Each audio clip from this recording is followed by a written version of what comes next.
inspirational Helen, has worked all over the world. Nothing technological phases her. Check this out. I was actually born in England, but I went to New Zealand with my parents in the 60s when I was 8 and grew up there. And then I came back here in the 1980s and spent 10 years. But then I decided to go back because I was actually not a New Zealand citizen at that point. And if I hadn't gone back, I would have lost my residency. And I lived there for 23 years with my husband, Paul. We started one of the first web companies in New Zealand in 1995. Paul wrote the first book. Paul was a writer, and he wrote the first book on the internet that was published in New Zealand, and it was a bestseller. And I remember at the time he was writing it, people were saying, "What's Paul doing?" And I was saying, "He's writing a book on the internet." And they're going, "What's that?" I was 40 and I'd never touched a computer, but I got, I just got the whole vision thing and taught myself how to code.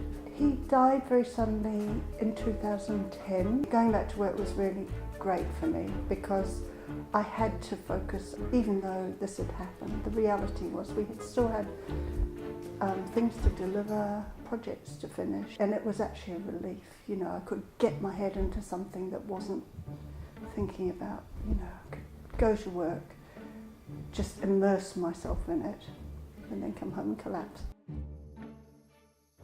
I didn't know what I was going to do, because being self-employed all my life, you don't know if you're employable by someone else, and also you don't know if you want to be.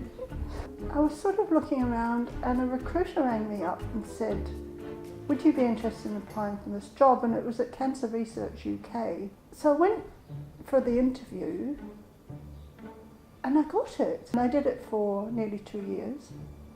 I'm really grateful to have done it, but I didn't like being employed. Luckily, the skills I've got are very sought after, which is fluke rather than planning. My job involves making technology easy to use, that's one part of it. So, but also understanding who the people are who are going to be using the digital products. Usually working with people at least 20 years younger than me. I'm always the oldest now, which it's worked out okay actually.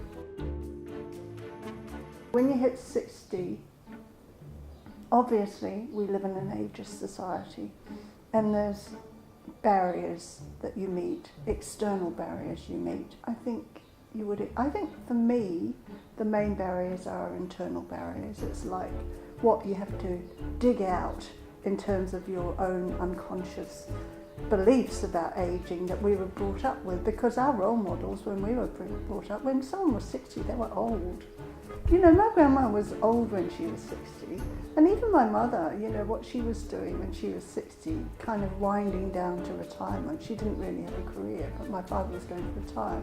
So I think that we have to get rid of those attitudes, and I'm single and I have to earn a living, so there's no reason why I can't keep going, doing what I'm doing, so long as I can get work and I keep my skills up to date, and I'm really healthy and energetic, fortunately.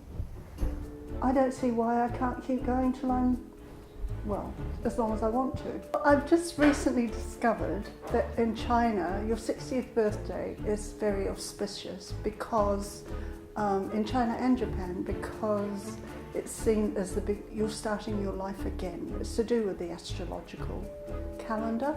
But I went to an exhibition by Hokusai, and he very much believed that you started your life again at 60, and that he wouldn't do his best work till he was 100. He actually died when he was 90, but he did some pretty good work in his 80s.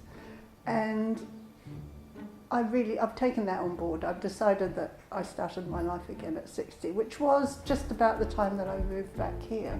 So that is giving me a vision of the future, a whole new future. I can, take charge and decide what it's going to be. So I like that idea, and I think that can counteract some of the old conditioning of what it's like to be older. Well, my iPhone, my iPhone and my red lipstick, and I've just recently taken up drawing again, so I have a little sketchbook with me all the time now. And I went back to City Lit and did some night classes, and just to get I'm useless, but it's getting better. I think a lot of women, older women, who we didn't grow up with technology in any shape or form. And, sometimes when I meet women my age and I tell them what I do, they kind of go, oh, I leave that to my husband, and they're really, really not interested to the point where you can tell it terrifies them.